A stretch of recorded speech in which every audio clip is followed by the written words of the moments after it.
A B लोगो वाला, A B लोगो वाला question लिखो। ये वाला, ये फिर से कराना इसको पावर एक्स, ये कराया था। चलो ठीक है, ये करा दूँगी। और आपको साइन किया था, हाँ इसको भी देख रहा हूँ। ये वाला कराना। ठीक है भाई, आप में से कौन आया? ये तुम आए ना कल पहली बार तुम? अच्छा अच्छा, 11th में 12th में? ठीक। देखो लिमिट कंटिन्यूटी, लिमिट कंटिन्यूटी और डिफरेंशिएबिलिटी चैप्टर चल रहा है, लेक्चर नंबर 9 है, 2 लेक्चर और रह रहे हैं।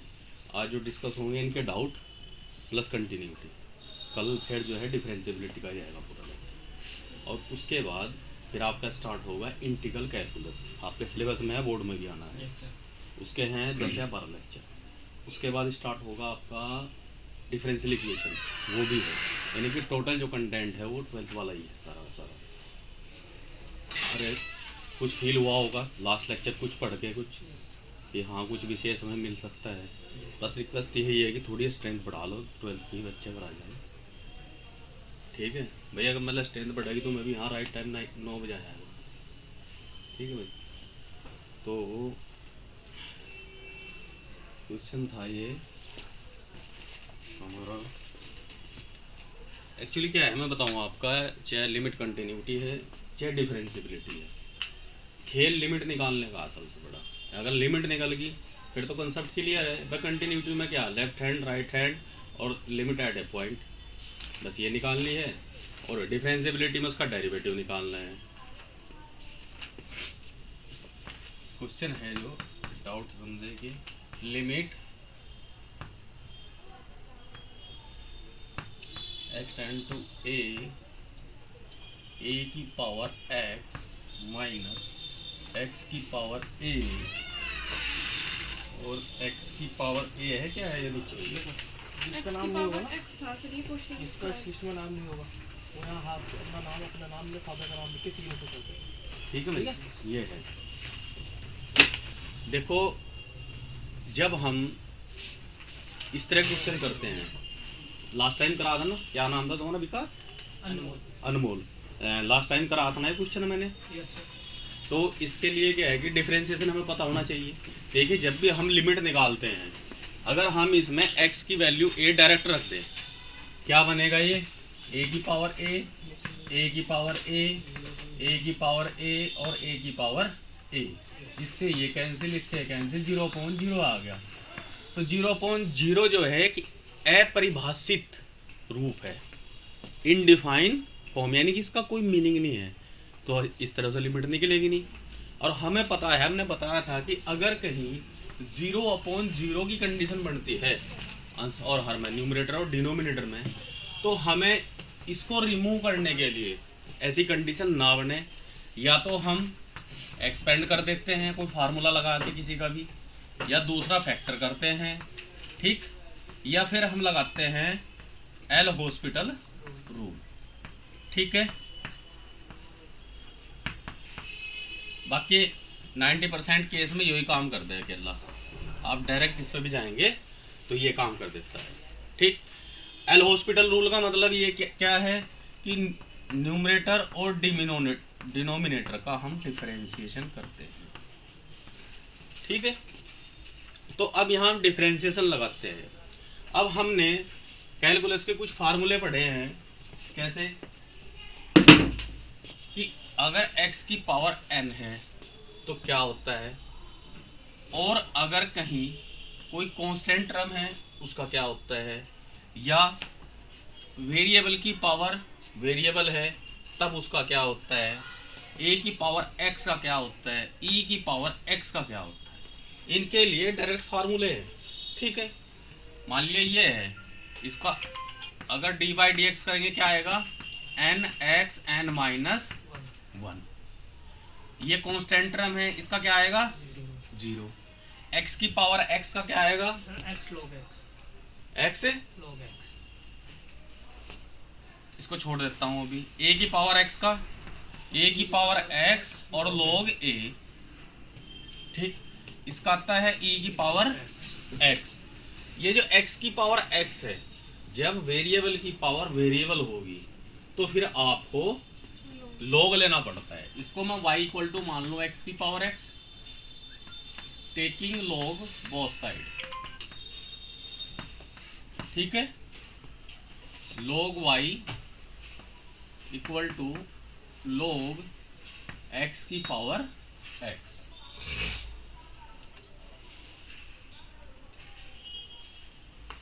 हेलो, हाँ बढ़िया भाई।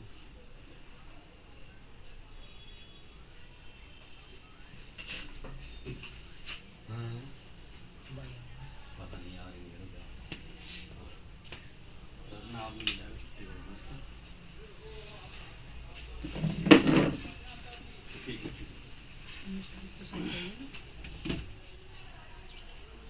इसका हमने निकाला था कल, क्या आया था 1 प्लस क्या था वो,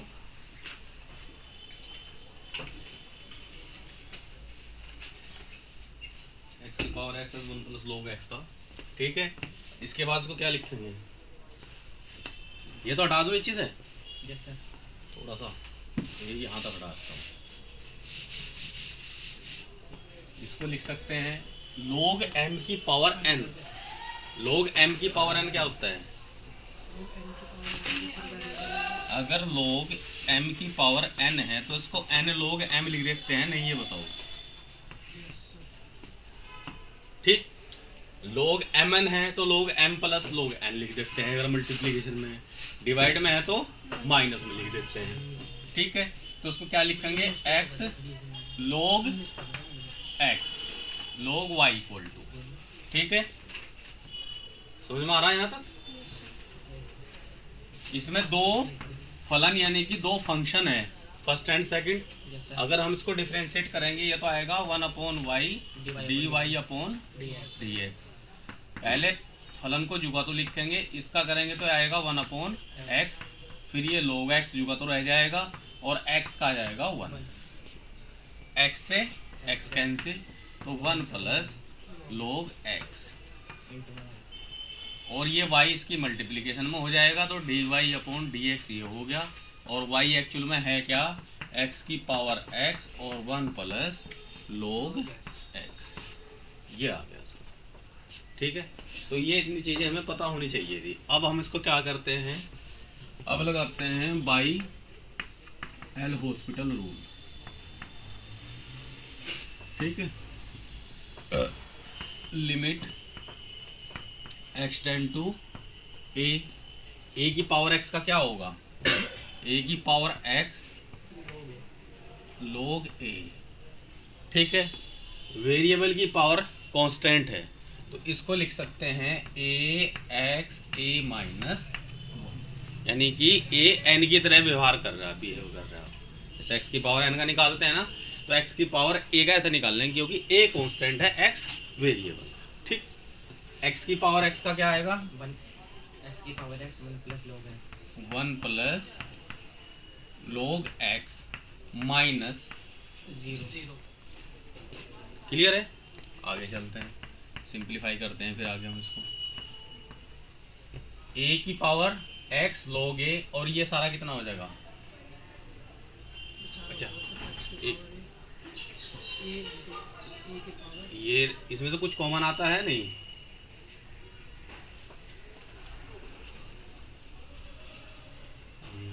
x की वैल्यू a, अब इसमें x की वैल्यू a रख देते हैं, ठीक है। अब हमारा a से ही काम चल जाएगा, a की power a log a minus a into a की पावर a माइनस 1, a की power a 1 plus log a। अब जैसे हमने a रखा है, अगर यहाँ पे 0/0 होगा तो दोबारा फिर हॉस्पिटल रूल लगा देंगे, नहीं हुआ तो हमारा यहाँ काम हो जाएगा। a की पावर a, ये कितना हुआ, तो a की पावर a कॉमन ले लूँ, यहाँ से क्या बचा log a माइनस 1, ठीक। a की power a 1 plus log a, ठीक। इससे ये कैंसिल, ठीक है। तो log a माइनस 1 और log a प्लस 1 इसकी लिमिट हो जाएगी। आंसर क्या था इसका? ये इक्वल में -1 गिवन है और a की वैल्यू फाइंड हाँ, तो अब ये बताओ ना पूरा क्वेश्चन। इक्वल टू क्या है? -1, और हमें a की वैल्यू निकालनी है। क्या कर, ऐसी स्थिति में क्या करते हैं? Cross multiplication. log a -1 equal to minus log a -1 हो जाएगा। इससे ये कैंसिल, ये प्लस का है, ये माइनस का, इसको इधर लाऊंगा तो प्लस का हो जाएगा। एक ये था, एक ये कितने हो गए? 2 log a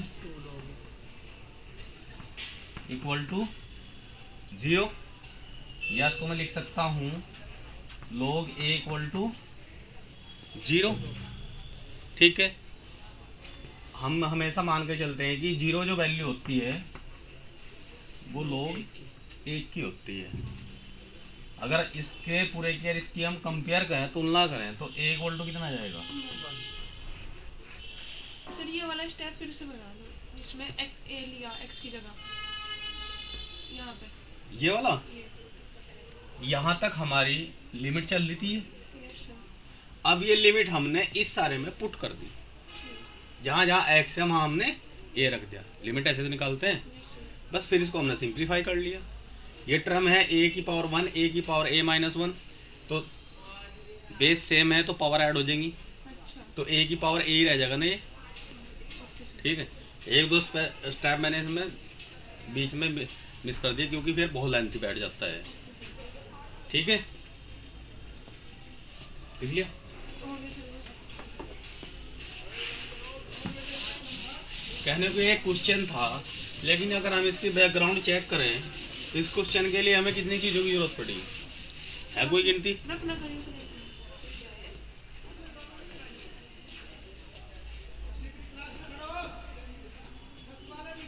क्लास 10 बजे चलती है, 9:30।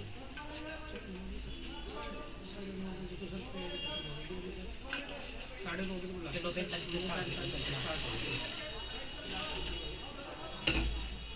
9:45 से 10:30 तक चलती होगी। और 25 नहीं 10:25 तक। हाँ, बस वही 10:30 मान लो।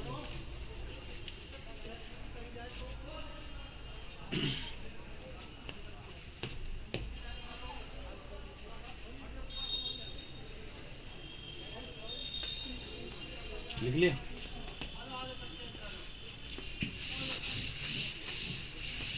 आप लोगों ने सारणी पढ़ी? Determinant yes sir. 11th में 12th में सर 12th में। पढ़ा दिया? Yes sir. और मैट्रिक्स? यस सर, ये भी हो गया।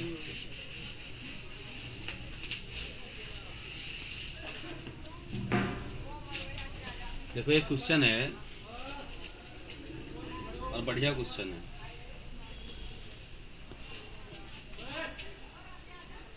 लेट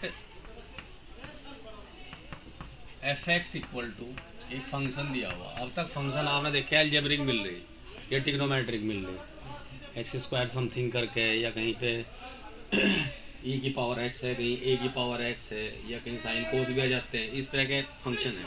अब ये फंक्शन जो है एक डिटर्मिनेंट की फॉर्म में दिया हुआ है। cos x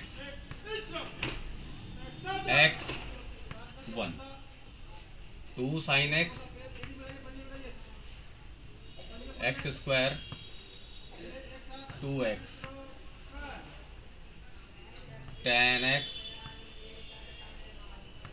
x और 1। ठीक है, अब ये क्वेश्चन नंबर 1 इसमें से पूछ रहा है what is f0 equal to. ठीक है, ऑप्शन दिए हुए हैं इसके -1, 0, 1 और 2। ठीक है, यो कंपटीशन में आपका है। ऐसी स्थिति में यहाँ न्यूमरेटर अपॉन डिनोमिनेटर वाली कंडीशन है नहीं। सिर्फ पूछ रहे हैं, बात बताना। ये पूछ रहा है इसकी वैल्यू कि अगर x की जगह 0 रख दें तो उसकी वैल्यू क्या आएगी फंक्शन की। ठीक है, इस तरह समझे आप। अगर मान लिया fx इक्वल टू x² + 2 दिया हुआ हो, ठीक, और आपसे वैल्यू पूछ लूँ मैं f0 की, तब 2 आ जाएगा। तो क्या आ जाएगा 2। इसी तरह उसका पूछ रहा है, तो रख दूँ इसमें 0 x की जगह। x की जगह अगर मैं 0 रखता हूँ, पहला क्या बनेगा cos 0 0 1 2 sin 0 0 0 tan 0 0 1, ये आएगा ना 1 जुगल। Yes sir. ठीक है, cos 0 की वैल्यू क्या हो जाएगी 1, sin 0 की 0 tan 0 की 0 0 0 1 0 1, यह बन गया ना भैया। और हमें पता है कि अगर कोई भी रो या कॉलम किसी डिटरमिनेंट में 0 हो तो उसकी वैल्यू क्या होती है 0 होती है ना। तो इसकी वैल्यू कितनी आ गई 0।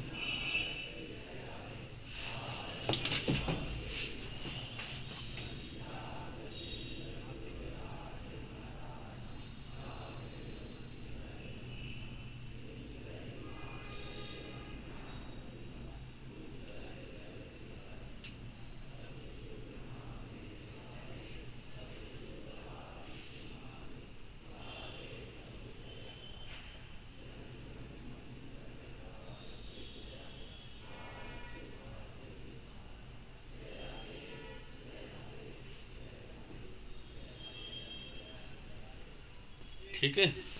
अब जैसे अगर हम इसको डायरेक्ट करें, भाई हमें तो आंसर करना, तो हमारा काम यही खत्म हो गया। सीधी टेबल देखो, x की वैल्यू हम क्या पुट करेंगे 0, तो यहाँ दिख रहा है पूरा का पूरा कॉलम 0 बन जाएगा ना। तो सीधी वैल्यू हम क्या लिख देंगे 0, लिखने की जरूरत तो नहीं। चलिए दूसरी चीज है, क्या पूछ रहा है भाई, क्या बताना। Limit x tends to 0 fx upon x। Limit x tend to 0 हाँ fx upon x। fx upon x, समझ रहे। अगर हम लिमिट इसमें 0 रखें, यानी कि x की वैल्यू क्या रखें 0, तो ये तो 0 हो ही गया था, अभी निकाल लिया था हमने, तो ये भी 0 हो गया। कंडीशन क्या बन गई 0 अपॉन 0 जो कि एक तरह से हम इसको लिखेंगे अपरिभाषित या अनडिफाइन है। अनडिफाइन कितनी फॉर्म होती है पता है, इनडिटरमिनेंट फॉर्म 7 फॉर्म होती है ना। 0 upon 0, infinite upon infinite, infinite minus infinite, 0 into infinite, 1 की पावर इनफाइनाइट, 0 की पावर 0 और अल्फा इनफाइनाइट की पावर 0। ये 7 इनडिटरमिनेंट फॉर्म है, इनका कोई मीनिंग नहीं होता है, ये परेशान नहीं करती है। तो क्या करें, इसका हम फंक्शन लिख दूँ इस तरह से, और अपॉन x है। ठीक है, बेहतर होगा अगर मैं इसमें एल हॉस्पिटल रूल लगा दूँ, लग सकता है नहीं, एल हॉस्पिटल रूल। ठीक है, ऊपर एल हॉस्पिटल रूल करेंगे तो उसका डिफरेंशिएट करना पड़ेगा, नीचे x का डिफरेंशिएट 1 आ जाएगा, तो 1 से जब अपॉन में आएगा तो उसकी कोई जरूरत लिखने की नहीं है, सीधा इसका डिफरेंशिएशन लिख दूँ। और जब किसी डिटरमिनेंट का डिफरेंशिएट करते हैं, उसके किसी एक रो या एक कॉलम का एक बार में किया जाता है। जैसे वहाँ पे 3 फंक्शन का और 2 फंक्शन का चलता है ना, कि पहले सेकंड फंक्शन का फिर फर्स्ट का, इस तरह से। तो डिटरमिनेंट में जब हम करेंगे एल हॉस्पिटल रूल लगाएंगे, लिमिट x टेंड टू 0, एक बार तो हम फर्स्ट रो का कर दें, माइनस साइन x 1 0, फिर 2 cos x 2x 2, नहीं ये नहीं आएगा, ये जुगे तो आएगी आप 2 sin x x square 2x tan x और x और एक 1। ठीक है, फर्स्ट रो के अकॉर्डिंग किया। अब सेकंड रो का करते हैं, ऐसे ये 3 बार तीनों का अलग अलग होगा। cos x x 1 जुगा तो आएगा, ये आएगा 2 cos x 2x 2, और इसका जाएगा ये जुगा तो रहेगा tan x x और 1। इस बार सेकंड का कर दिया, अब प्लस थर्ड का करेंगे, cos x x 1 2 sin x x square 2x tan x x और अरे tan x का तो ये है ना, sex square x yes sir. और x का हो गया 1 और इसका 0। ठीक है, अब इसमें अगर हम 0 रखें x की वैल्यू तो ये वाली क्या हो जाए, 1 मिनट, 0 रखें हैं तो ये क्या हो जाएगी, सारी 0 आ जाएगी ना। साइन 0 का मान 0, 0 की पावर 0, 2 की इंटू 0। और जब एक रो 0 होगी तो उसकी पूरे की वैल्यू क्या आ जाएगी। ठीक है, समझ में आ रहा भाई। Yes sir. प्लस इसमें अगर हम 0 रखें तो ये वाली सारी क्या आ जाएगी, इसकी वैल्यू भी 0। इसमें फिर ये आ गई, इसकी वैल्यू क्या हो जाएगी सारी की, तो उसकी वैल्यू क्या आ गई 0, तो 0 आ गई। इसका जो वैल्यू आएगी वो 0। माइनस 1। दिखाना एक मिनट, मैं समझ एक मिनट।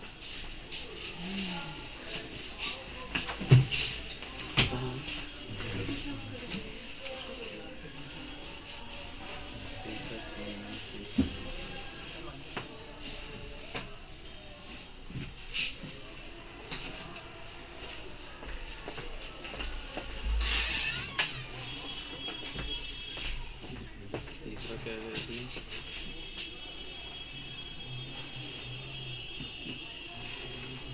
इसके ऊपर में एक्स स्क्वायर है तीसरे में। अरे भाई इसकी तो -1 आएगी। अभी तो मैं ये निकाल रहा, ये वाला निकाल रहा जिसकी 0 हाँ है, सर, इसका भी माइनस दोनों का। फर्स्ट इसका भी माइनस, चलो प्लस 1 आ जाएगा। लास्ट में तो ये बचा है, ये तो limit x tend two upon x की वैल्यू 0 होनी है। अच्छा। इसकी 0 है, इसकी भी 0 है, इसका -1 आएगा। इतना कर लोगे ना, यस सर, ओके। ठीक है। और वो थर्ड अपने आप करके देखना। इसके ऊपर में तो एक्स स्क्वायर है, एक बार एल हॉस्पिटल लगेगा तो एक्स आएगा ऊपर में, फिर से एल हॉस्पिटल लगेगा। लगा के देखो, नहीं है तो कल बताऊंगा फिर इसको मैं। ओके। ठीक है, और तो नहीं इसमें डिफिकल्टी है, सिर्फ तुम्हारी ग्रेटेस्ट इंटीजर की रहेगी यस सर। या और कोई भी है। चलो बताओ ग्रेटेस्ट इंटीजर क्या होता है, सुना कभी नाम? 11th में है, फंक्शन पढ़ा, फंक्शन ग्राफ पढ़े उसके कभी? मैथमेटिक्स स्टार्ट ही ग्राफ से होता है। अगर वो चीज़ें आप लोगों ने नहीं पकड़ी ना, जिंदगी भर कभी मैथमेटिक्स नहीं सीख सकते। कौन सा 2 साइन की पावर 1/2 है क्या, 2 साइन स्क्वायर एक्स साइन है। लिमिट 5/6 है सर, इसे कॉपी कर लीजिए। किसे कॉपी नहीं करिए, अपना भर करिए पहले बैठ के। कॉपी करके फिर दिमाग कमज़ोर हो जाएगा। नहीं हुआ कल फिर बता दूंगा। नहीं भी समझ में आया तो व्हाट्सअप कर दिए, तो व्हाट्सअप पर सोल्यूशन भेज दूँगा करके। मैं थोड़ा बिजी ज़्यादा चल रहा, अन्नी जितनी क्लास में आता था तो मैं घर, तो मैं व्हाट्सअप पर भेज दूँ सोल्यूशन करके। Limit pi tend to x tend to π/6 2 sine x है ना, और sine square x plus sine x -1 2। Signature वाला जालिया पेपर या यही है, उसको भी इनके करा लो। आपने नाम लिखा था ना, शीट पे अपना नाम लिखा। अच्छा एक बात बताओ, आप आपने पढ़ा है साइन 30 की वैल्यू कितनी होती है, 45 की, 0 की और 90 की।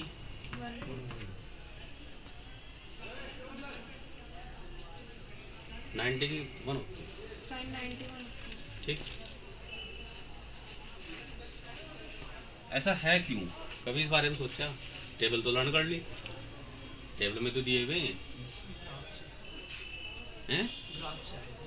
ग्राफ से कैसे? तो सर ने बताया था एक बार, चल इसको ग्राफ में ग्राफ से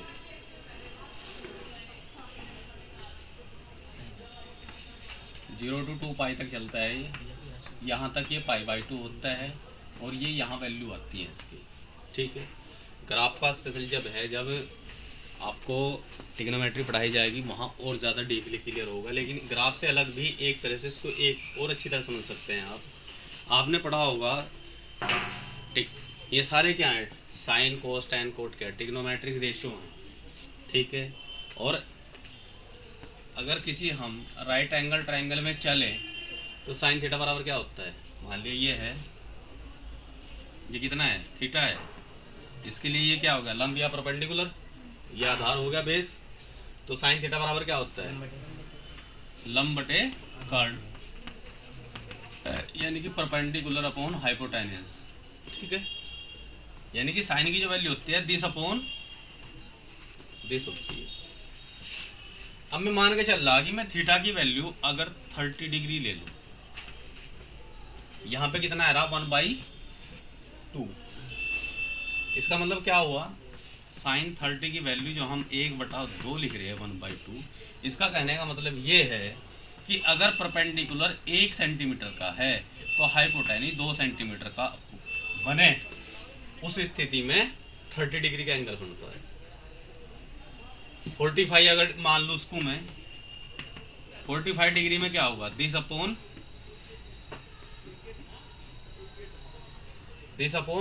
दिस, यानी कि इसकी और इसकी लेंथ कितनी हो जाएगी, इसकी वन और इसकी रूट। tan 45 की वैल्यू कितनी है, 1/, ये 1 और ये √2, ये √2 कब आएगा, जब ये 1 होगा। तो इस स्थिति में कौन सा ट्रायंगल बन जाएगा, ये समद्विबाहु, यानी कि जब बेस और ये दोनों इक्वल होंगे तभी 45 डिग्री का एंगल बनेगा, अदरवाइज नहीं बनेगा, जैसे आपने कभी हाइट एंड डिस्टेंस में पढ़े होंगे। 45 का होगा इस तरह 60 का। लेकिन अब अगर बात करें हम 0 डिग्री, किसकी बात करें, 0 डिग्री। ये 0 डिग्री कब बनेगा, बताइए मुझे, ये 0 डिग्री कब बनेगा। ये अगर एंगल में 0 डिग्री बना दूं, ये वाली लाइन कहाँ जाएगी, इसके ऊपर आ जाएगी ना, और इसकी लेंथ कितनी बचेगी, जो लंब है परपेंडिकुलर है, 0 इसकी लेंथ कितनी रह जाएगी अगर मैं 0 डिग्री बना दूं, 0 कितनी बन जाएगी। जब ये परपेंडिकुलर ही हमारा 0 आ गया, हाइपोटेन्यूज चाहे कुछ भी हो तो वैल्यू 0 ही तो रहेगी, यानी कि इसको ये है अभी ट्रायंगल। ठीक, कोई भी ट्रायंगल बन रहा है और मैं कह रहा हूँ कि इसके बीच दोनों जो लाइंस हैं हमारी, इनके बीच एंगल 0 है, 0 का मतलब चिपक गई, तो इस स्थिति में परपेंडिकुलर रहा, परपेंडिकुलर की वैल्यू कितनी आई, तो 0 अपॉन हाइपोटेन्यूज कुछ है, समझ लो, यानी कि हाइपोटेन्यूज और बेस एक ही हो जाएगा, इसलिए साइन 0 का मान क्या हो जाता है, 0। ठीक है, इसी कंडीशन में अगर थीटा 90 डिग्री हो, देखो नॉर्मल हमने ट्रायंगल बनाया, ये थीटा लिया था, ये 90 डिग्री लिया था। ठीक, लेकिन मैं कह रहा इस थीटा को अगर मैं 90 डिग्री बनाऊं तो क्या होगा, ये तो यहाँ से हट के कहाँ जाएगा, सीधा चले जाएगा। क्या अब ये 90 बचेगा, पॉसिबिलिटी नहीं है, तो हम इससे इसको मिला देंगे। राइट एंगल ट्रायंगल है, 90 डिग्री है, यही थीटा है, और हमें पता किसी गिवन एंगल के सामने की साइड क्या होती है, परपेंडिकुलर। जिस थीटा पे हम डिस्कस कर रहे हैं ट्रिग्नोमेट्रिक रेशो में, उसके सामने की जो साइड होती है वो हाइपोटेन्यूज या क्या होता है, परपेंडिकुलर या लंब होता है।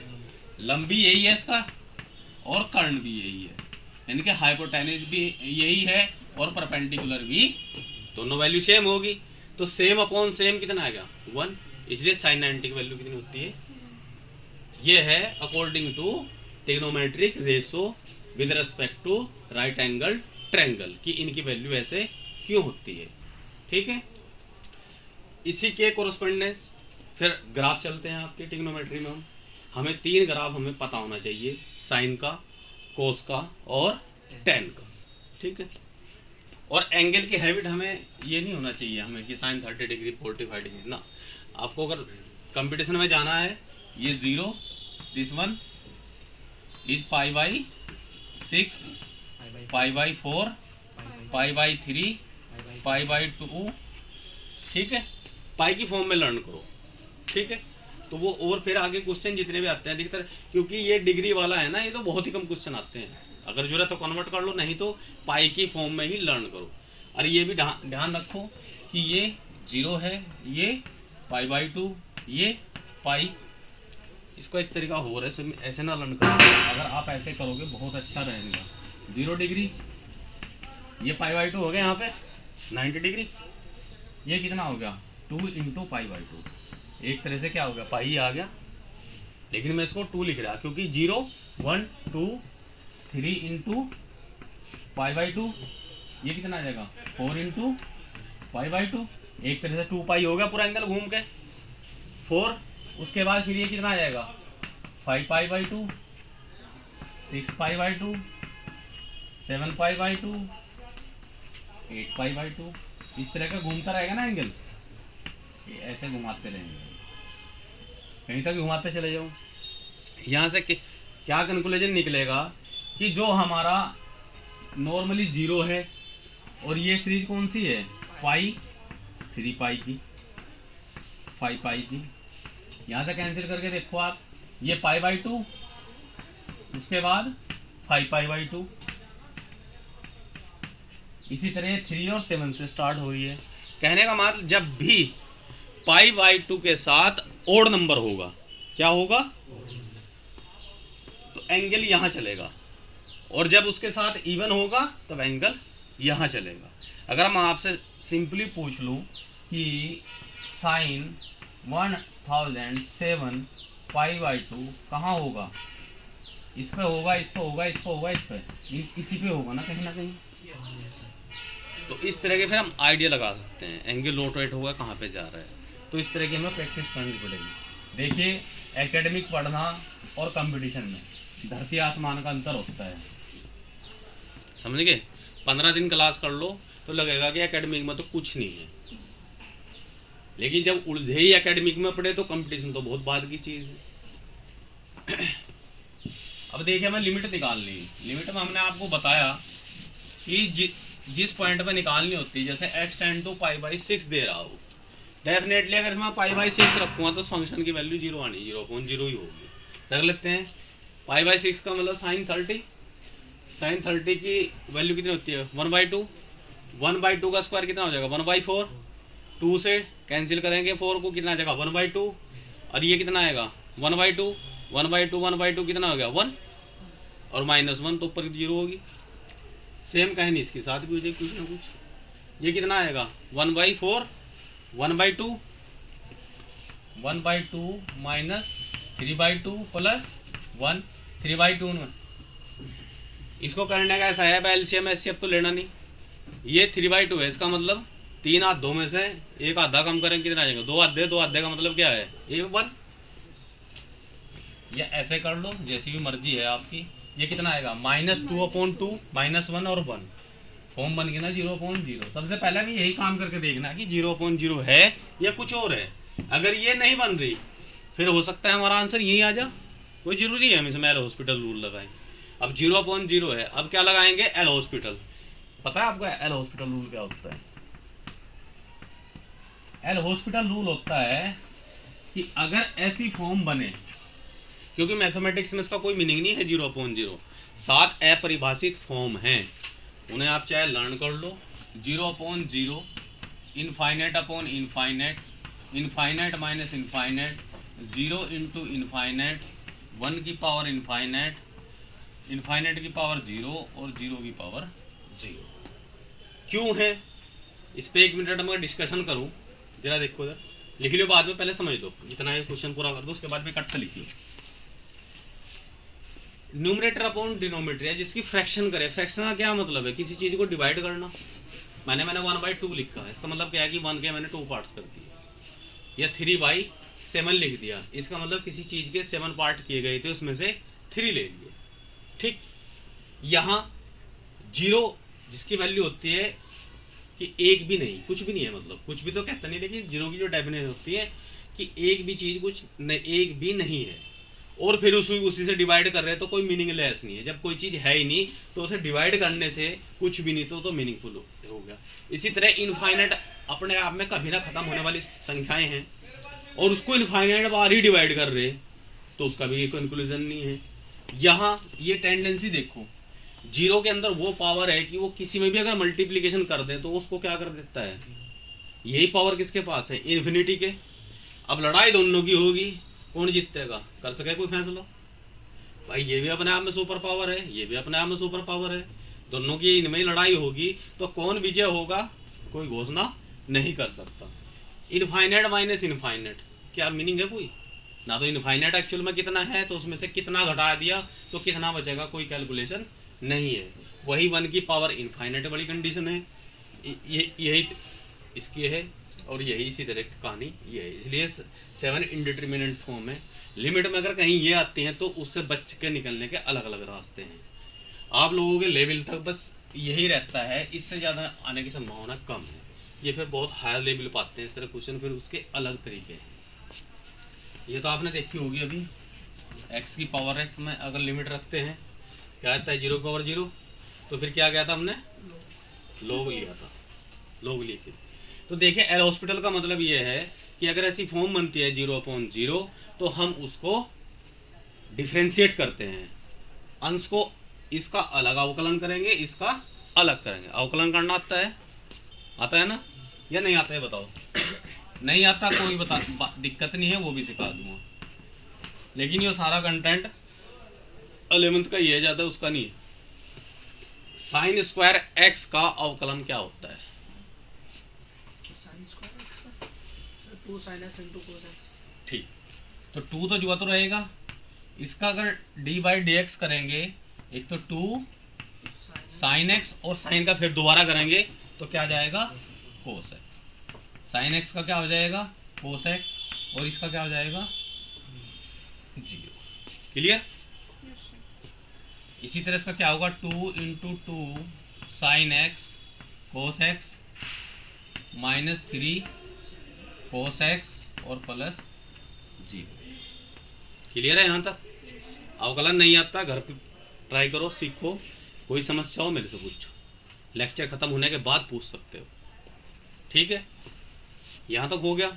अब इसमें अगर हम देखें कॉमन तो कुछ नहीं आ रहा, ये हमारा बन जाएगा लिमिट x टेंड टू π/6। ठीक है, 2 तो जुआ 2 sin x cos x का formula sin 2x, very good, sin 2x ऐसे ही हो जाएगा sin 2, इतना तो समाधान हुआ, प्लस cos x और -3 cos x। π/6 रख दो, π/6 का मतलब कितने डिग्री है ये, 30। ये कितना हो जाएगा, 60 डिग्री हो जाएगा ना, ये 2 sin 60 डिग्री एक तरह से। ठीक, ये कितना हो जाएगा, cos 30, 2 sin 60 -3 cos 30। Value put कर ले, sin 60 की वैल्यू क्या होती है, √3/2, cos 30 की वैल्यू 1/2, sin 60 की वैल्यू 2 × √3/2 -3 cos 30 की वैल्यू यही होती है ना। ठीक है, अच्छा यहाँ भी 2, यहाँ भी 2, यहाँ भी 2, यहाँ भी 2, सारे काट दूँ।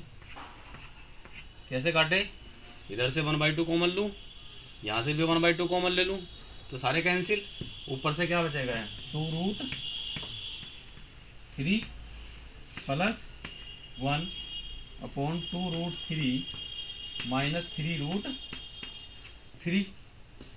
2√3, 2 घोड़ों में से 3 घोड़े जाएंगे, कितने बचेंगे, 1 घोड़ा, और वो भी माइनस का, तो यहाँ आएगा -√3 और ऊपर आएगा 2√3 प्लस 1। ठीक, अब इसका आंसर क्या है, अगर यहाँ है तो यहाँ, अदरवाइज √3 की ऊपर नीचे इसकी मल्टीप्लिकेशन, क्योंकि इसको हम क्या करेंगे रेशनलाइज, √3 नीचे नहीं छोड़ेंगे। तो √3 और √3 कितना हो गया 3 और 2 3 6 प्लस √3 और √3 और √3 की मल्टीप्लिकेशन 3 माइनस 3। यहाँ भी आंसर हो सकता है, या फिर इसमें आगे इसमें से 3 कॉमन तो आएगा नहीं, तो √3 तो आंसर लगभग या तो यह होगा या ये होगा। क्या दिया हुआ आंसर इसका? नहीं है तो कल मुझे बता देना, अगर कुछ और डिफर होगा तो फिर देखना। समझ रहे आप?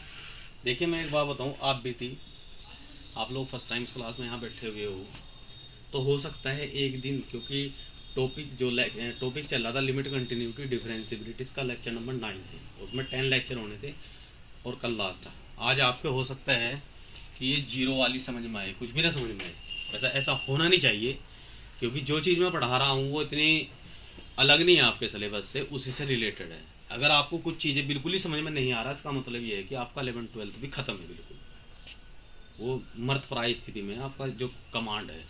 ठीक है, तो इसके बाद एक लेक्चर इसका और है, कल डिफरेंशिएबिलिटी कराऊंगा, कुछ कंटिन्यूटी कराऊंगा, उसके बाद इंटीग्रल कैलकुलस से स्टार्ट होगा। और इंटीग्रल कैलकुलस की गारंटी है कि जितने लेक्चर है 10 लेक्चर आप कर लो अपना 12th का लेवल का, और एक तो छोटा मोटा कंपटीशन में जिसमें आता है उसके आप कर जाओगे, फिर आपको ऐसा नहीं लगेगा कि हम इंटीग्रल के बारे में कुछ नहीं जानते। ठीक है, तो उन क्लासेस को ज़रूर कंटिन्यू करना, क्योंकि देखिए बताता हूँ मैं आपको, जो स्कूल में आपको 10 दिन में पढ़ाया जाता है ना, यहाँ इतना एक लेक्चर में कराया जाता है। बहुत चीज़ें बताई जाती हैं, अलग अलग चीज़ें बताई जाती हैं कि कहाँ क्या चीज़ की ज़रूरत है। एक लेक्चर मिस कर दिया आपने, फिर पकड़ना मुश्किल हो जाता है। तो कंटिन्यूटी ज़रूर मेंटेन अपनी करें। तो क्योंकि मैं जैसे ही, मुझे अच्छी तरह ध्यान है, जब मैं इंटर के बाद बीएससी में गया, इंटर पास कर ली, हमारा यहाँ सेशन चलता था उस समय, वही मई में ख़त्म हो जाता था और जुलाई में एडमिशन होते थे। अब इंटर के बच्चे ने पेपर दिए, जैसे आप दोगे 12th वाले बच्चे क्या करेंगे, छुट्टी में ही उनकी मारते हैं बढ़िया। एडमिशन डिग्री कॉलेजों में लेट होते हैं, हमारा एडमिशन हुआ जाकर सितंबर तक, अक्टूबर में क्लास चली।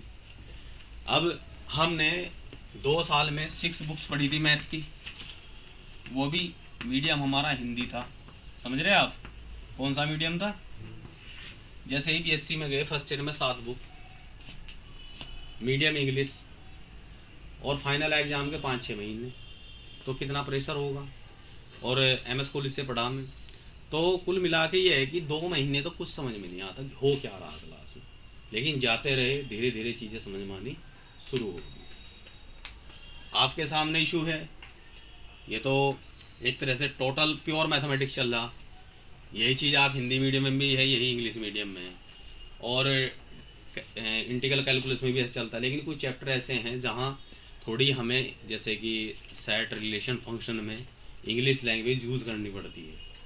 तो एक तो इंग्लिश की हैबिट बनाओ, कोई वर्ड समझ में नहीं आ रहा उससे पूछ लो कि सर ये हिंदी में क्या कहते हैं, या हिंदी वाले को इंग्लिश में क्या कहते हैं, क्योंकि एटलीस्ट 1 साल आपके, साल क्या है कुछ महीने हैं, उसके बाद तो फिर इंग्लिश में ही आपको मैथमेटिक्स पढ़ना पड़ेगा। क्योंकि हिंदी में अगर मैथमेटिक्स पढ़ोगे आपको बहुत मुश्किल लगेगा, एक तो बुक्स नहीं मिलेंगी, हिंदी में बुक्स नहीं है, चाहे IIT JEE की बात कर लो, चाहे NDA की बात कर लो, किसी भी कंपटीशन की हिंदी मैथमेटिक्स की बुक नहीं है। अगर हैं तो वो इतनी टिपिकल है कि आपको कोई ना पढ़ा नहीं सकता फिर कोई, क्योंकि सब जगह इंग्लिश में ही चलता है। तो इसलिए इस चीज़ को एक्सेप्ट कर लो कि मैथ तो अब हमें इंग्लिश में ही पढ़ना है, धीरे धीरे सीख जाओगे। मुश्किल से 2 महीने आप मुझे दे दो, 2 महीने में आप टोटल मैथ इंग्लिश में पढ़ना सीख जाओगे, फिर आपको कोई इशू नहीं रहेगा। इसी के साथ आप एक काम और कर सकते हो, अगर एक्चुअल में आप इच्छुक हो कि हम क्लास अब कंटिन्यू करेंगे, क्योंकि डिपेंड आप पे है, मैंने आपको कहा था अगर स्ट्रेंथ आपकी 10th होगी तो definitely class will be continue, कोई दिक्कत नहीं थी। फिर आप एक काम करें, इंग्लिश मीडियम की 12th की जिसमें इंटीग्रल कैलकुलस है, इंग्लिश वाली NCERT ले लो, 80-90 रुपये की पुरानी मिल जाएगी, नई होगी 150 की मिल जाएगी उससे। कोई फिलहाल तो आप पे हिंदी मीडियम की होंगी, कौन सी मीडियम की है? हिंदी की है ना, उसी के साथ इंग्लिश की भी ले लो, फिर दोनों को कंपेयर करके पढ़ते रहो।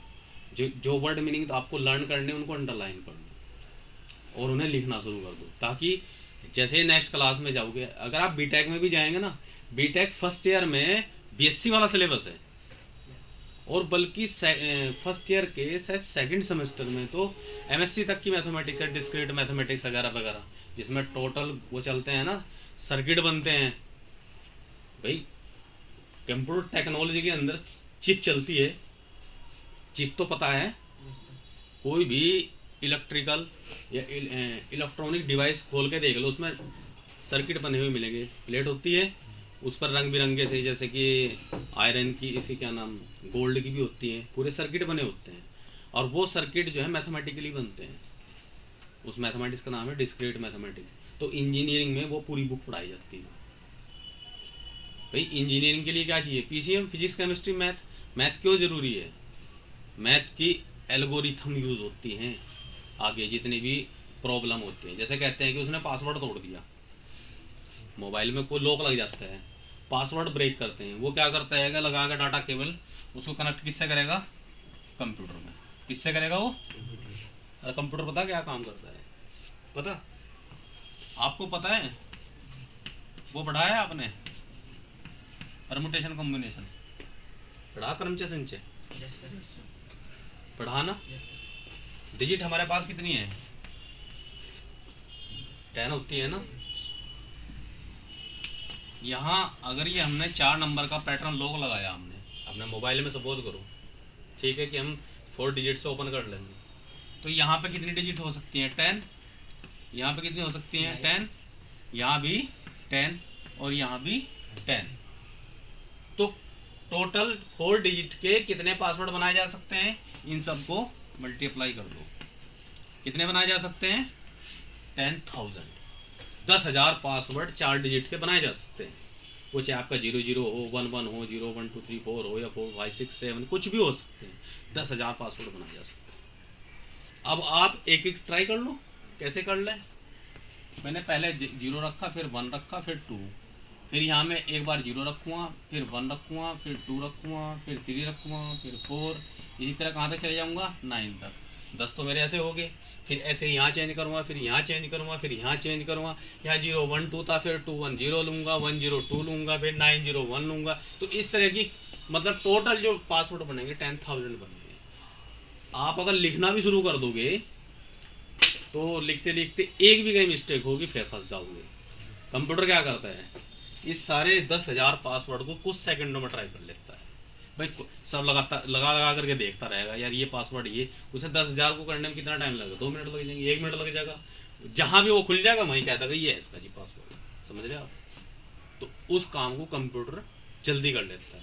और आपको पता है कंप्यूटर जितनी कैलकुलेशन 1 सेकंड में कर लेता है ना, एक आदमी सारी जिंदगी नहीं कर पाता। तो वो क्या है? Mathematical algorithms. कंप्यूटर जो बनाया, मैथ नहीं तो बनाया। और परम्यूटेशन कॉम्बिनेशन तो इतना बढ़िया चैप्टर है ये लाइफ में काम आने वाला है। हटा दो उसको। Yes sir. तो cos 30 की वैल्यू वहाँ वो नहीं आएगी, √3/2। तो लिख लियो अगर गलत होगी वो। हाँ तो √3/2 हो तो हो सके कैंसिल हो गया, बनी है 1 आंसर आ जाओ। छोटी छोटी 5 आ रहा। हाँ चलो जो भी आ रहा है, एक बार आप आंसर चेक कर लिए। आंसर से नहीं के चक्कर में पढ़ना चाहिए ज़्यादा। ये तो मैं मतलब मैंने एक्सप्लेन कर रहा कैलकुलेशन में यहाँ कोई वैल्यू पुट में मिस्टेक होनी चाहिए, लेकिन एक्चुअली हम 0.0 से तो निकल गए। अब आंसर जब हम वहाँ देखेंगे ऑप्शन नहीं है तो हम ये कर लेते हैं। लेकिन कंपटीशन वाले हराम होते हैं बहुत ज़्यादा। वो क्या करते हैं, उन्हें पता है कि क्या कॉमन एरर बच्चा करता है। आपने कोई भी एक कॉमन एरर की आंसर ऐसा आएगा जो ऑप्शन में होगा, देखा होगा अगर कभी ऐसा आपने। बीएनसी में तो बिल्कुल ऐसा ही है, आखिरी तक भी निकालते रहो। अगर आपसे जरा सी गलती हुई तो आप गलत आंसर पे चले जाओगे और ऑप्शन वहाँ सारे मिलेंगे। अच्छा, एक्यूरेसी बढ़ती है प्रैक्टिस करने से, वैसे नहीं बढ़ती। Difficulty and. चलो कंटिन्यूटी की बात कर रहे थे हम। 2 मिनट का और मैं बता दूं आपको, लिमिट, कंटिन्यूटी और डिफरेंशिएबिलिटी। देखो इशू यही आते हैं जब तक के नए आएंगे। अब मैं आपको बिल्कुल बीच में से उठा के पढ़ाऊंगा तो बात नहीं बन रही, तो थोड़ा समझ लो। एक बार और मैं बता रहा हूँ, देखिए हम जो बात करते हैं, लिमिट है चाहे कंटिन्यूटी है और चाहे डिफरेंशिएबिलिटी है, वो बात करते हैं हम फंक्शन की। फंक्शन का मतलब फलन, ठीक है। फलाना आपने पढ़ा है y बराबर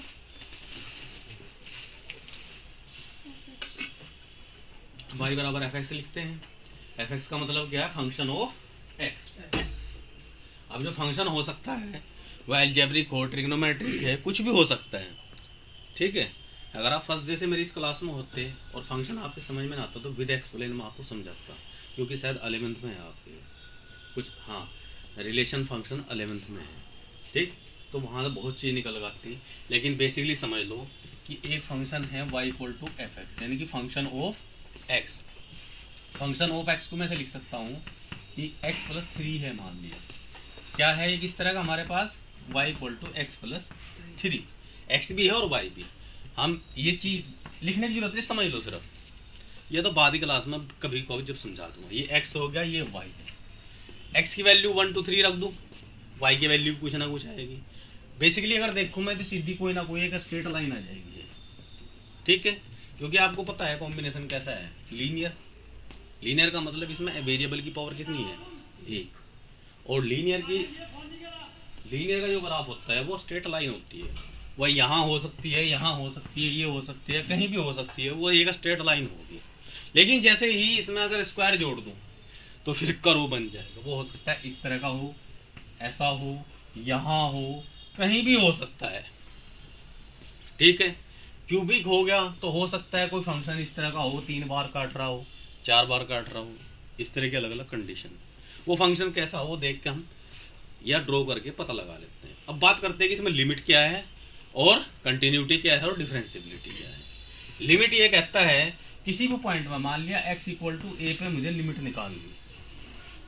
लिमिट का मतलब क्या है कि अगर मैं इस पॉइंट पे इधर से जाऊं और इधर से भी जाऊं, एग्जैक्ट इस पॉइंट की बात नहीं कर रहा, इस पॉइंट के आसपास पड़ोस में या तो मैं इधर से जाऊं या पड़ोस में इधर जाऊं तो मैं ए की जगह पहुंच रहा हूं, समझ रहे। यानी कि ए के पास अगर मैं इधर से जा रहा तब भी वैल्यू लगभग मेरे पास ए आ रही है, इधर से जा रहा हूं तब भी मेरे पास वैल्यू ए ही आ रही है। इसके रिस्पेक्ट में क्या आएगी? जब हम एक्स पे चलेंगे तो डेफिनेटली वाई पे भी चलेंगे। यहाँ मान लिया जैसे जैसे इधर से चल रहा तो नीचे से ऊपर भी जाएंगे, इधर आऊंगा तो ऊपर से नीचे भी आ सकते हैं। तो एल, यानी कहने का मतलब ये है कि अगर मैं इस पॉइंट पे लेफ्ट साइड से चलूं, ए के पास जा रहा हूं, बिल्कुल ए पर नहीं जा रहा हूं, ए के पास, ठीक, तो मैं यहाँ एल पे पहुंच रहा हूं। इधर से जाऊं, उधर से आऊं तब भी मैं एल के पास पहुंच रहा हूं। तो इसका मतलब हम कह देते हैं कि x बराबर a पर वो जो फंक्शन है उसकी लिमिट l है। क्लियर होगी? अब अगर मान लिया कंटिन्यूटी क्या कहती है? कंटिन्यूटी ये कहती है कि अगर आप यहाँ से पैदल चलना शुरू करें तो आप कहीं गिरोगे नहीं, सीधे चले जाओगे, क्योंकि कहीं ब्रेक नहीं है। अगर बाय द वे कहीं इस तरह का कट लग गया तो कंटिन्यू तो ना, कंटिन्यू का मतलब क्या होता है? लगातार। तो फंक्शन क्या है? लगातार है। अगर आप यहाँ से चलोगे यहाँ नीचे गिर जाओगे। तो इस पॉइंट पे फंक्शन कंटिन्यूअस नहीं है, x बराबर a पर कंटिन्यूअस नहीं है। हमने कहा था कंटिन्यूटी की डेफिनेशन क्या है, कंटिन्यूटी चेक करने का मेथड क्या है, उसमें हमने कहा था कि एक तो लेफ्ट हैंड लिमिट निकालेंगे, इधर से निकाली वैल्यू आएगी, फिर राइट हैंड से निकाल ले तो क्या आ गया, हमें पता लगा कि अगर limit x tend to a पे जा रही है किसी भी फंक्शन की, वो लिमिट कितनी आई? l आएगी। अच्छा, इधर से जा रही है चाहे उधर से आ रही तो एक वैल्यू l प्राप्त हो रही है, लेकिन उससे ये तो नहीं पता लग रहा है कि यहाँ से कट है या नहीं है। हो सकता है यहीं पास में बहुत ही हल्का सा कट है, लेकिन कट है। इस कट को कैसे भरें? यहाँ पे अगर फंक्शन की वैल्यू निकाल दें a पे, यानी कि fx है ना ये, इसमें अगर हम a रख दें उसकी वैल्यू भी l ही आ जा, इधर से गए तब भी l, उधर से गए तब भी l, इस पॉइंट पे भी l, तो इसका मतलब यहाँ ये कट नहीं है, तो फंक्शन कंटिन्यूअस हो जाता है। कंटिन्यूटी के लिए हम क्या लिखते हैं कि left hand limit equal to right hand limit और फंक्शन की उस पॉइंट पे वैल्यू। अगर तीनों इक्वल हैं, सारी चीज एक ही है, तो उसका मतलब यहाँ कहीं भी टूटा हुआ नहीं है, बिल्कुल जुड़ा हुआ है, तो ये कंटिन्यूटी की होगी। डिफरेंशिएबिलिटी का मतलब क्या है? हिंदी में उसको अवकलनीयता बोलते हैं, जिसको हम dy dx भी समझते हैं, ठीक है। इसका मतलब है अगर इस पॉइंट पे एक स्पर्शी रेखा खींची जा सकती है, एक टेंजेंट ड्रॉ कर सकते हैं, स्पर्श रेखा खींच सकते हैं, तो डिफरेंशिएबल है, अदरवाइज नहीं है। अगर कहीं फंक्शन ऐसा हो जाए इस पॉइंट पे, ये क्या यहाँ टेंजेंट खींचे जा सकता है? नहीं। अगर नोक बन गई, नोक बन जाती है ना, अंग्रेजी में इसको बोलते हैं नोड, तो यहाँ पे इस पे टेंजेंट ड्रॉ नहीं किया जा सकता, तो यहाँ डिफरेंशिएबिलिटी फंक्शन जो है डिफरेंशिएबल नहीं होगा। कहने का मतलब ये है, अगर कोई फंक्शन डिफरेंशिएबल है, टेंजेंट हम ड्रॉ कर सकते हैं, तो क्या वो कंटिन्यूअस है? होगा नहीं भाई, कंटिन्यूअस होगा तभी तो डिफरेंशिएबिलिटी चेक करेंगे। अगर डिफरेंशिएबल है, कैसा? ऐसा है, ये पॉसिबिलिटी है, तो कंटिन्यूअस है ना ये। और कंटिन्यूअस है तो उसकी लिमिट भी एग्जिस्ट करती है ना। तीनों चीज है, क्योंकि जब बड़े क्वालिटी आ गया, आप अच्छे क्वेश्चन कर रहे हैं, तो छोटा मोटा क्वेश्चन क्या दिक्कत है फिर आपको? अब अगर लिमिट एग्जिस्ट करती है, क्या वो कंटिन्यूअस है? हो भी सकता है, नहीं भी। अब अगर वो कंटिन्यूअस है, क्या वो डिफरेंशिएबल है? हो भी सकता है, नहीं भी। ठीक है, मान लिया आप हल्के फुल्के सवाल कर लेते हो, जरूरी है आप थोड़ा मुश्किल कर लो? कर भी सकते हो, नहीं। थोड़ा सा और मुश्किल आया, कर सकते हो या नहीं? कर भी सकते हैं, नहीं भी। हाँ या ना है। लेकिन अगर आपने बहुत डिफिकल्ट क्वेश्चन कर लिए और आपको उससे हल्का दिया जाए, आप कर लोगे? हाँ जी कर लेंगे। उससे और हल्का दिया जाए, कर लोगे? हाँ जी कर लोगे। ऐसे ही लिमिट है, कंटिन्यूटी, डिफरेंशिएबिलिटी, इनमें संबंध। क्योंकि कभी कभी ऑप्शन में क्वेश्चन पूछ लेता है, a function F x is differentiable, can it be continuous? अगर एक डिफरेंशिएबल है, क्या वो कंटिन्यूअस हो सकता है? Yes, no, none of these, या वी कांट से। इस तरह का ऑप्शन दे दिए तो आप लिख सकते हो हाँ, यस या नो, जो भी उसकी कंडीशन है। लेकिन वो तब लिखोगे आप जब आपको कंसेप्ट क्लियर होगा। वहाँ तो कुछ नहीं दिया हमने, ना लिमिट दी, ना फंक्शन दिया, हमने सीधा लिख दिया कि एक फंक्शन कंटिन्यूअस है, क्या वो डिफरेंशिएबल होगा या नहीं? आप क्या कहोगे? हो भी सकता है, नहीं भी।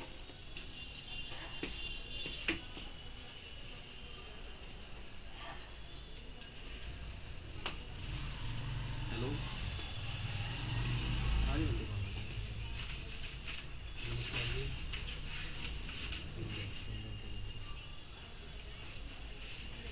हाँ जो लास्ट टाइम हुआ जी, वो 4, उसका भी ऐसा ही भेजना, सेम बना के भेजना, क्योंकि सीडीओ सर बच्चों की संख्या वार मान रहे। हाँ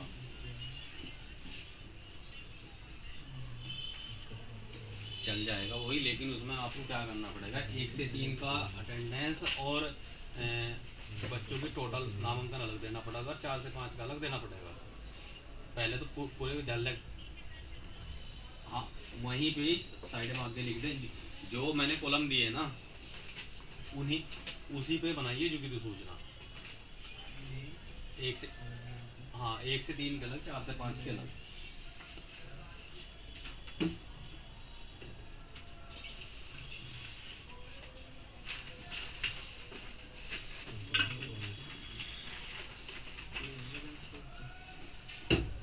क्योंकि देखिए, मान लिया मैं एक फंक्शन दे देता हूँ, function of x equal to x दे दूँ, ये इसी को हम बोलते हैं y equal to x. Function दिया y इक्वल टू एक्स, और मैं आपसे पूछने लगूँ क्या फंक्शन x इक्वल टू 1 पर कंटिन्यू है या नहीं? बताओ।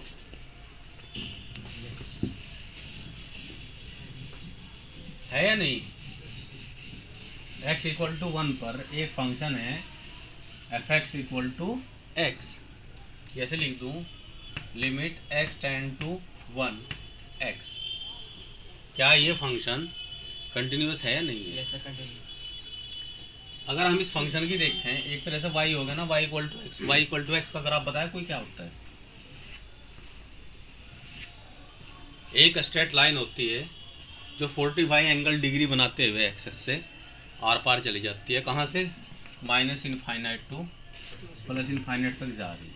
किसी भी पॉइंट पे x की वैल्यू कुछ भी रख लो, y की वैल्यू मिले ही मिलेगी आपको। यानी कि हर पॉइंट पे इसकी लिमिट एग्जिस्ट करती है। जब हर पॉइंट पे लिमिट है तो हर जगह कंटिन्यू, कहीं ब्रेक है ही नहीं, तो फंक्शन क्या होगा? कंटिन्यूअस है। अब इसकी चाहे x की 1 पर पूछ ले, 2 पर पूछ, 3 पर पूछ, 4 पर पूछ, किसी भी पूछता, फिर सब जगह वो फंक्शन कंटिन्यूअस।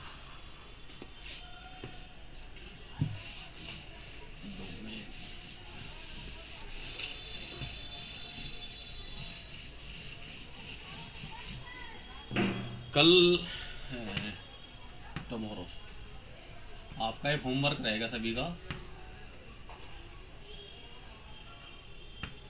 आपको पढ़ के आना है ग्रेटेस्ट इंटीजर फंक्शन, ठीक है। देख लेना 11th में हो या 12th में जाओ। 12th में तो होने का नहीं, 11th की क्लास में है ये।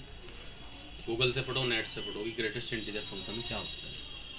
ग्रेटेस्ट इंटीजर फंक्शन ऐसे लिखा जाता है बिग ब्रैकेट में, ठीक है। इस पे हम थोड़ी सी 5 मिनट डिस्कशन करेंगे, क्योंकि आप लोगों को तो integer function, mod function, exponential function, logarithmic function, ये सारी चीज़ें पता होनी चाहिए, समझ रहे आप।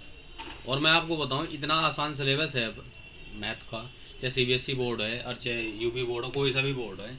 स्कोर ऑफ 70 का होता है ना पेपर, तो 100 इंटरनल नहीं है, 100 इंटरनल जो स्कूल वाले देते हैं अलग से 100 में से मार्क्स।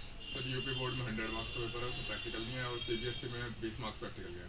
20 है 30 है? तो 20 20 ही है। अच्छा, तो 100 का है, ये 100 के 100 अचीवेबल हैं। आपके एग्ज़ाम फरवरी में है ना? Yes sir. फरवरी तक मेरे पास पढ़ो, इसी के आसपास घूमोगे।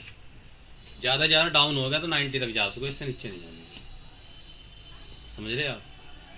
क्योंकि यहाँ जो बैठ कर पढ़ोगे ना आप, एक तो कारण ये है कि यू आर सिलेक्टेड पर्सन, क्योंकि क्लास में कुछ कबाड़ भी होता है ना, वो पढ़ने नहीं देते, वो नहीं है। दूसरा, यहाँ जो पढ़ने का लेवल है जहाँ आप पढ़ रहे उससे अप है, समझ रहे आप। अगर मान लिया आपको लॉन्ग जंप 20 फुट कूदना है, आपको आइडिया है कि भाई मुझे 20 फुट कूदूँगा मैं, तभी रिकॉर्ड है। 20 फुट की परफॉर्मेंस जब ही करोगे अगर नॉर्मली आप 22 फुट कूद रहे होगे। अगर आप 18-19 कूद रहे ना तो 20 कभी नहीं कूद पाएंगे। और बात करूँ मैं आपके आईक्यू लेवल की, इतनी एज, इतनी मेजोरिटी आपको है। अगर आपको बीएससी का भी मैथ पढ़ाऊँ ना, एमएससी का भी, वो भी आपकी समझ में आएगा। ये मत मानना यार अभी कहाँ हम इतनी बड़ी बड़ी चीज़ें सीख जाएंगे, क्योंकि लोग ऐसे ऐसे हैं जो 15-15, 16-16 साल के बीटेक आईआईटी कर रहे हैं। आईआईटी जानते हो, आईआईटी में 17-18 साल का बच्चा चले जा। और it is the one of the toughest exam of the India. सबसे टफ एग्ज़ाम है आईआईटी का इंडिया के अंदर। मैं नहीं उससे टफ एग्ज़ाम कोई मानता, क्योंकि आईएएस अलग तरह का है और जो एग्ज़ाम है अलग तरह के हैं, ठीक है। एक दो क्वेश्चन और देख लेते हैं।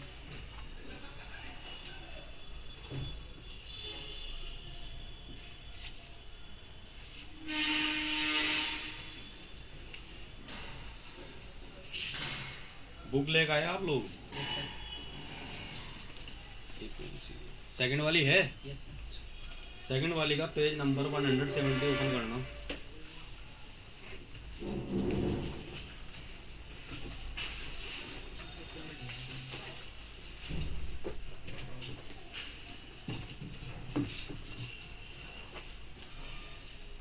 कौन सा है? 170।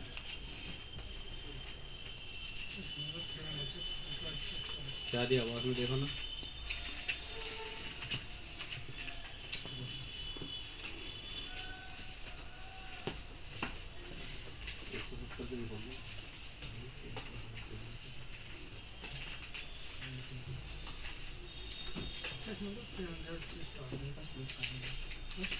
पुरानी है क्या ये? यस सर, कंप्लीट सिलेबस है।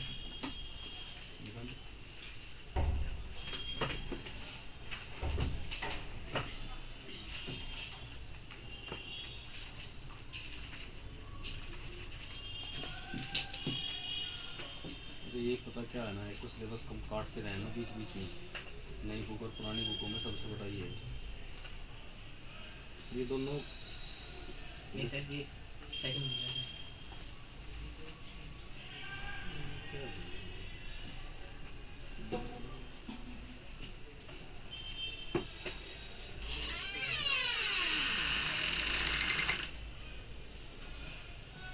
जिसके नाम नहीं होगा ना पीछे, यहाँ नहीं है, यहाँ अपना नाम, अपने पापा का नाम लास्ट में लिख देते हैं। ठीक, सबसे पहले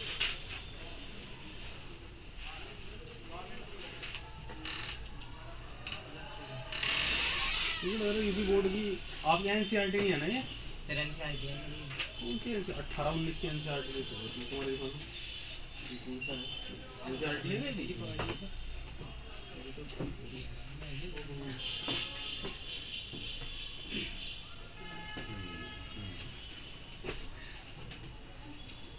आप लोगों की एनसीईआरटी अलग है, ये अलग एनसीईआरटी है।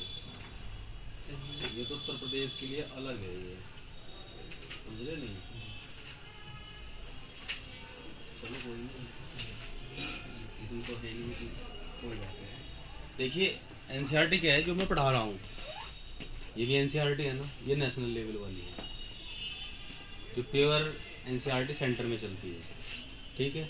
आपकी एनसीईआरटी है स्टेट वाइज। क्या होता है कि जो सेंटर की एनसीईआरटी है स्टेट वाले उसमें कुछ चीज़ें मॉडिफाई करके अपने हर स्टेट के अलग, यहाँ के अलग है, उत्तराखंड के अलग है। लेकिन जो सेंटर वाली है जो सीबीएसई स्कूलों में है वो ऑल ओवर इंडिया सबकी सेम है। बाकी बुक कोई सी हो, चाहे आर.डी. शर्मा ले लो, आर.एस. अग्रवाल ले लो, कोई सी है, मसाला सब में एक ही है, समझ रहे नहीं? दिमाग एक है समझने वाला, और कंटेंट जो बेसिक कंसेप्ट है वो एक ही है। अब कोई चैप्टर कहीं पहले हो कोई बाद में हो, वो सारी चीज़ें अलग अलग है, उसका कोई ऐसा इशू नहीं है। और आपके लिए एक चीज़ और बता दूँ, अप टू 12th तक ये जो चैप्टर है ये मान के चलिए सबसे मुश्किल चैप्टर है। इससे ज़्यादा मुश्किल चैप्टर 12th में कुछ नहीं है लेटेस्ट में, लिमिट, कंटिन्यूटी और डिफरेंशिएबिलिटी। क्योंकि ना तो उसकी डिफ़िकल्टी की कोई सीमा है कि क्वेश्चन कितना डिफ़िकल्ट फंस जाए, और थोड़ा लेंथी भी फंसते हैं। बाकी तो और चैप्टर जो हैं ज़्यादा टफ नहीं है जितना ये है, इसलिए अगर ये ज़्यादा समझ में भी नहीं आ रहा तो तब भी घबराने की जरूरत नहीं है।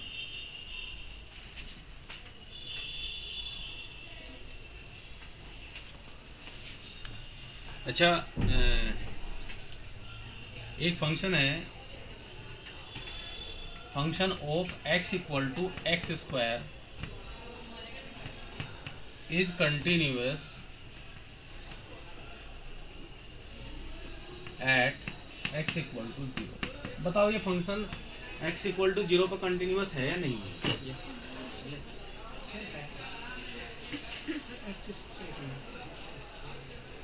सोच लो एक मिनट, कोई दिक्कत नहीं, एक सेकंड भी।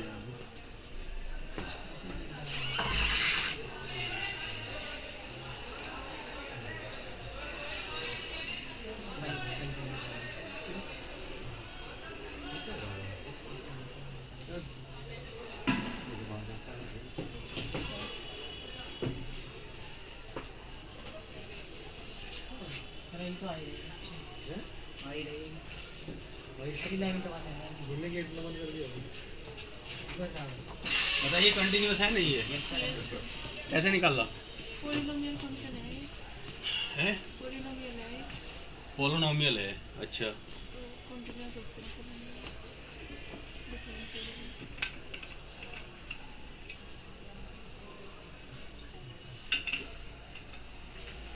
वैसे एक बात बताऊं, अधिकतर जो फंक्शन सिंगल में दिए हुए होते हैं ना, और न्यूमरेटर अपॉन डिनोमिनेटर ना हो, तो वो कंटिन्यूअस ही होते हैं। कंटिन्यूटी के हिसाब से अगर हम इसको चेक करना चाहें, देखो हम अगर left hand limit equal to right hand limit हो और ये फाइनाइट हो, तो हम क्या कहते हैं कि लिमिट एग्जिस्ट करनी। क्या कहते हैं? लिमिट उसकी एग्जिस्ट करनी, यानी कि उसकी लिमिट हम निकाल सकते हैं, ठीक है। अगर कंडीशन ये हो कि left hand limit equal to right hand limit, ठीक है, और उस पॉइंट पर फंक्शन की वैल्यू एक तरह से फंक्शन एट ए पे तीनों इक्वल है, तो हम कह देते हैं फंक्शन क्या है आपका? कंटिन्यूअस। क्या है? ठीक है। कंटिन्यूअस निकालने का दूसरा तरीका ये भी है, ये किसको डिफाइन करता है? लिमिट को, कि फंक्शन की एक तो लिमिट निकल जाए। क्या निकाल लें? लिमिट, और वो जो लिमिट हो वो फंक्शन की उसी पॉइंट पर वैल्यू के बराबर हो, यानी कि लिमिट अगर इसकी लिमिट निकल जाए और उस फंक्शन पे जो उस पॉइंट पे जो उसकी वैल्यू हो अगर बराबर है, तब भी हम कहते हैं वो कंटिन्यूअस है। यानी कि LHL और RHL करना जरूरी नहीं है हर बार। कैसे? फंक्शन दिया हुआ है, function of x equal to x square दिया हुआ है, ठीक, किस पे चेक करनी, जीरो पे। एफ पहले तो हम एक्स की वैल्यू अगर डायरेक्ट जीरो रखें तो जीरो आ गया ना, यस सर। यानी कि जीरो पे फंक्शन की वैल्यू जीरो। लिमिट निकाल लें इसकी, limit x tend to zero f x, ये इस तरह से करें, limit x tend to zero x square equal to कितनी आ जाएगी, जीरो है आ रही, यहाँ 0.0 है, 0 माइनस 0 कुछ झंझट नहीं है, फंक्शन की वैल्यू भी जीरो है और लिमिट भी कितनी आ रही, जीरो, तो फंक्शन क्या है, कंटिन्यूअस है। यहीं अगर ये function F x equal to C दे दूँ तो क्या ये फंक्शन कंटिन्यूअस है, आपकी बुक का ही है, ये भी आपकी बुक का ही है, समझा, ये भी आपकी बुक का ही है, पढ़ के देखना जहाँ भी चैप्टर होगा कंटिन्यूटी का। लिमिट एक्स हैं, लिमिट लिमिट नहीं है, सी कांस्टेंट है क्या सर? हाँ सी कांस्टेंट है, A B C constant form में यूज होते हैं।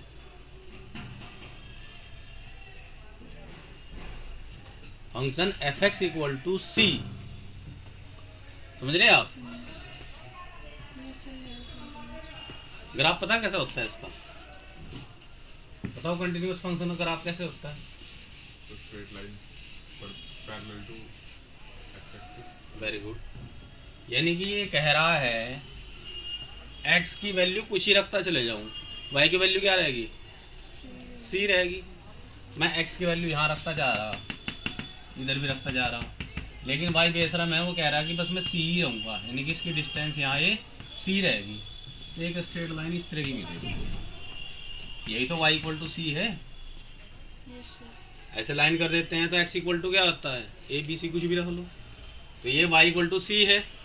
अब x की वैल्यू कुछ ही ले लो, किसी पॉइंट पर इसकी लिमिट निकाल लो, हर जगह एग्जिस्ट है, और जहाँ लिमिट एग्जिस्ट है वहीं उसकी फंक्शन की वैल्यू भी है, तो ये जो फंक्शन है ये कंटिन्यूअस फंक्शन है।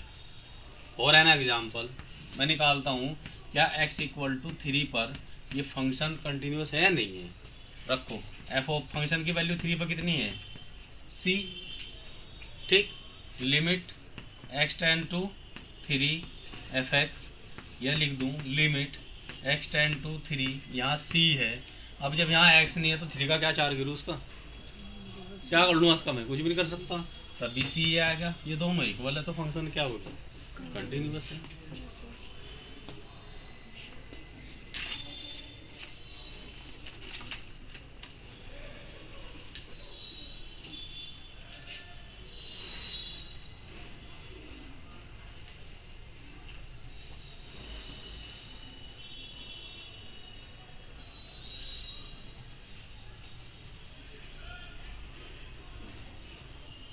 आपके लिए एक क्वेश्चन है, करके देखना घर पे, क्या फलन, हिंदी वाले भी लिख लो, क्या फलन जो कि एफ एक्स है इक्वल टू मोड एक्स सतत फलन है, सतत है। इंग्लिश में आप, ये तो हिंदी में लिख दिया क्वेश्चन, इंग्लिश में लिख लो आप, इज द फंक्शन, हाँ भाई, is the function define by f x equal to mod x, is mod x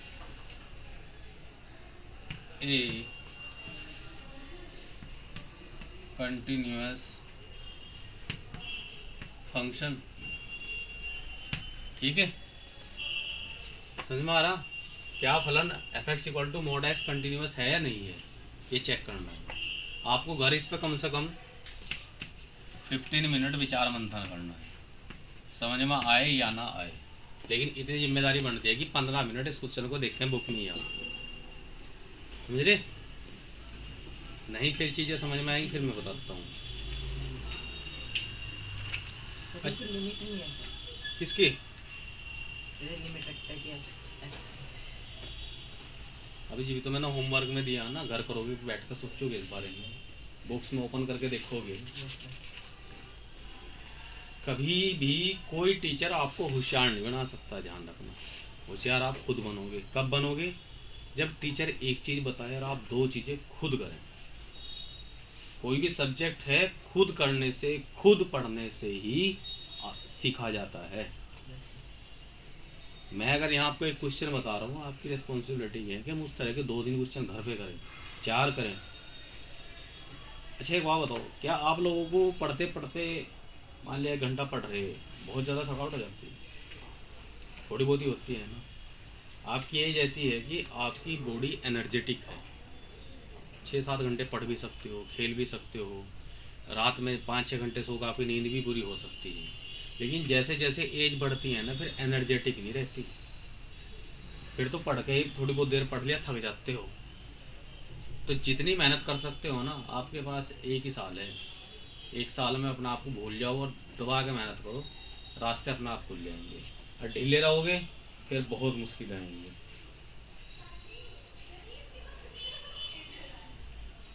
अच्छा, डोमेन और रेंज का पता है किसी फंक्शन की क्या होती है? पढ़ा है कभी डोमेन और रेंज? प्रांत और परिषद क्या होता है बताओ?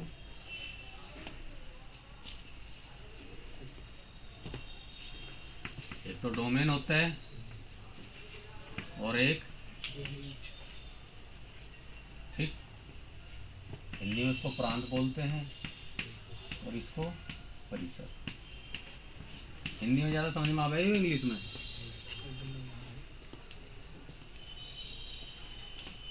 बताओ।